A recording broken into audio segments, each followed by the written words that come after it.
Good morning. Happy Friday. Happy Victory Friday for the Gophers. There was never a doubt in the under 43.5 and the Huskers plus 7.5. That was, you need to remind yourself that we spent the back end of winter and all spring and the bulk of summer without football. And we need to keep reminding ourselves that horrifically bad football is better than no football, I guess. So there you go. Cool. Got some random Vikings tidbits for the Friday Vikings news dump. First up is, so the Vikings are going to be wearing those sexy-ass throwback uniforms week 1 against the Tampa Bay Buccaneers at historic U.S. Bank Stadium in 2 Sundays. And so they changed the one helmet rule. Before, it was a player had to wear one helmet throughout the duration of the entire season. And it was seen as a safety issue, which, I don't know. Like, if you had multiple helmets, wouldn't that be good for safety? Because I assume after a number of hits, some of the safety features maybe wear down. I don't know. But I'm really excited that they got rid of the one helmet rule, because now it allows much more variety in terms of throwbacks and alternate looks. And the Vikings, we're in the crispy throwback uniforms, and they're practicing in the helmets that they're going to be wearing week 1.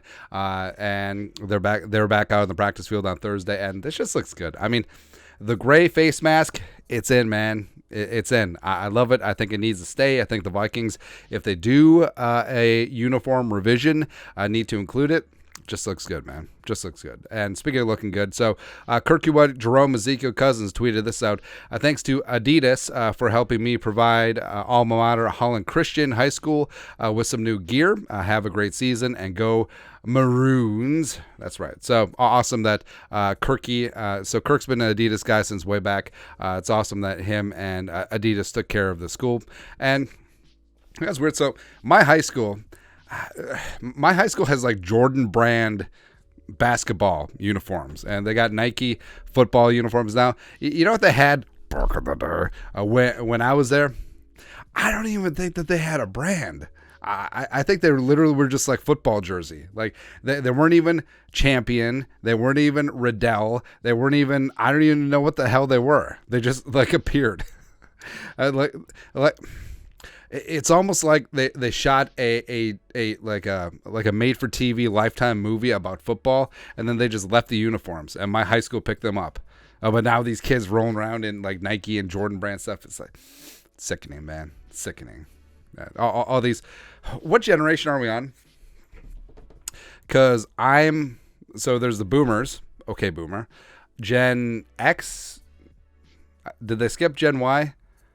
I think I'm a millennial, like an older millennial. Like I hit like the tail end of the millennials or something like that. But the Gen Z kids, spoiled. That's all they are.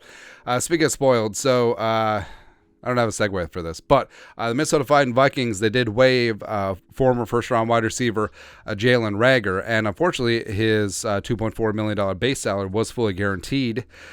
And the Vikings are going to try to recoup some of that. He was unclaimed on waivers, but he did sign to the Patriots practice squad. Now, practice squad players make about 20 dimes a week, so that does offset a little bit on what the Vikings do owe Jalen Rager. But even if he signs somewhere for the league minimum on a 53-man roster, it's only going to be about $1 million.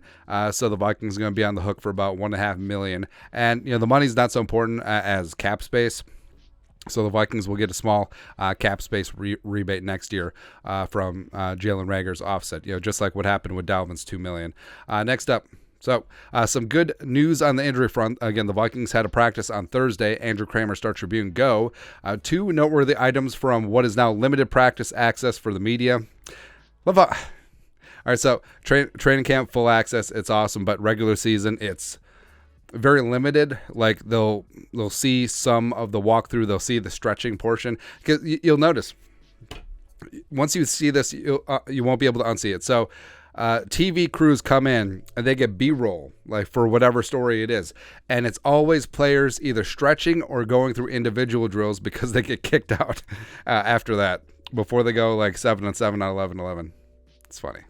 Anyways, receiver KJ, Osborne and safety Lewis Cine are back after missing practice time last week. Osborne said he's good to go. Cine was one of the 2 last players on the field with quarterback Jaron Hall working tackling tech.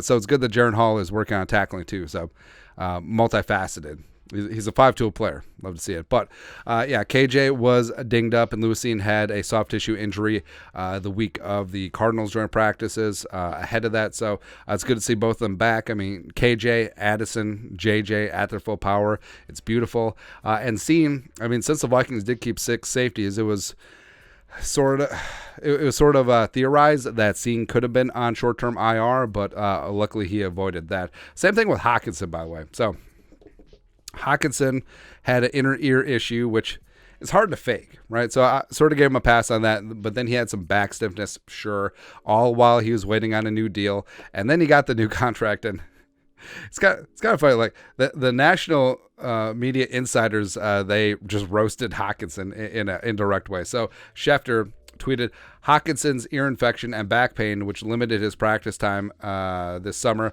feel much better today.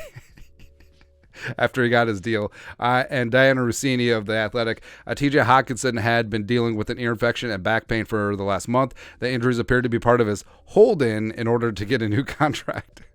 Now he gets a new deal and yada, yada, yada. Now, it's a little bit funny, but also I sort of understand it from TJ's perspective. Now, because absent a new deal, like if he gets hurt on the practice field, I mean, that's it. Absent, having an insurance policy in place, although, $42.5 million guaranteed, the premiums on that insurance policy would be astronomical, right? But I would have maybe the back really was hurt, or maybe it's 2 things can be true at once. Maybe they're not mutually exclusive. But if that actually was a hold-in, instead of using like injuries as an excuse, just be like Danielle. It's like, yeah, I'm holding in for a new contract. I'm not practicing. I ain't doing ish, man. Like I'm here to eat. I'm here to lift. I'm here to sit in meetings, and that's it. Like, I don't know. But either way, Hockenson got a deal done, and we're good to go. And so this is the opposite of good to go. So Randy Moss tweeted this out in an ad for Tostitos. When mom makes you dress up for school picture day, which, I mean, it's a funny meme. But I am this photo actually makes me unwell, and it makes me question my mortality, because I am getting older. I'm 38 years young, but so I'm allowed to make this joke. So I have a theory that Asian males look exactly the same from, say, like 12 to 70, right? Because I look pretty similar to how I looked in 7th grade, plus or minus a couple of pounds, But I feel as soon as I turn 70, you're Mr. Miyagi, just like full on gray, just like you look like Ken Watanabe during Inception, like the old guy, whatever. But so long story longer, making a meal out of this thing. So there's people I know from high school, right? High school friends, or girls I dated in high school. And you ever go on Facebook and like you're scrolling the timeline and like someone updates their profile picture, and then you're just like, oh, and you're not trying to be mean, right? Everyone gets old, right? But you remember people, especially people you haven't seen in a long time, like people from high school. Like you remember them like young, right? Like back in the day type stuff. So to see them old, like to see them look as old as their parents that you remember from when you were kids, it's a little bit shocking, right? And I always wonder, do I look that old? I don't know. But anyways, this Randy Moss Tostitos ad. So Randy Moss is making me feel really old, man. All right, so again, Randy Moss, the pride of Marshall, the pride of Rand, West Virginia. Randy Moss and what he did at Marshall in 96 and 97 was just ridiculous. He was the first player that I scouted for the NFL draft, and I wanted my team to draft him, and they got him. But Randy's looking old, man. Like I legitimately thought this was like one of those age progression photos that they use for missing people, or like one of those Instagram filters or TikTok. What do the kids use? Snapchat filters for like old people.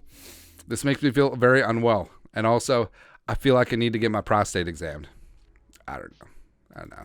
Lastly, so there's some shuffling with jersey numbers. Numerology podcast coming soon. So Myles Gaskin, new Vikings running back, coming in from Miami. He's taking up number 37. He did wear number 37 in Miami. And to take this even further, he wore number 9 in Washington. But, of course, that's with Tristan Jackson on the practice squad. Wayne McBride, Run DMC. So he wore number 37 in preseason. He is now number 27. He wore number 22 at UAB, but who was 27 in preseason? It was Kalon Barnes. Nailed it. Wide receiver Brandon Powell switching to number 4. He had wore number 19 when he was initially with the Vikings. He wore number 19 with the Rams. He wore number 4 at Florida from back in the day. 4 was taken by Jordan Ta'amu, the quarterback who was here for like 2 seconds. David Quisenberry rocking number 76. He's wore 77, 72, throughout his time in the NFL. Defensive tackle Jaquelin Roy. So Jaquelin Roy's Instagram handles like 78 sacks or something like that, but anyways, he's swapping out the number, changing to 93, which was vacated by Jonathan Bullard, who switched to 90, which was vacated by Asazio Tamuo, who's now signed on the Jaguars practice squad. He's, I'm sure, very hyped about the Gophers blowout 13-10 win over Nebraska. But Jaquelin wore 99 at LSU, but of course that's sort of taken right now. But Jaquelin Roy carrying on the legendary status of number 93, Shamar Stephen. Bullard, like I mentioned, switched. So Mekhi Blackmon wore number 11 in preseason, switched to number 5. He wore number 6 at USC, but of course that's with Lewis Cine. And Najee Thompson switched from 36 to the number 11 that Blackmon had vacated. Ooh, the Kellermond digits, the Dante, get your roll on. Najee also wore number 6 at Georgia Southern. So that's some new numbers, and that's it. That is a Friday random news dump, as well as philosophical questions. Yeah, that got a little bit too deep. Anyways, let us know your thoughts and our thoughts in the comment section below. Subscribe for daily Vikings takes. Want to support the work? Put a little something in the Venmo. But till next time, Skol, production value.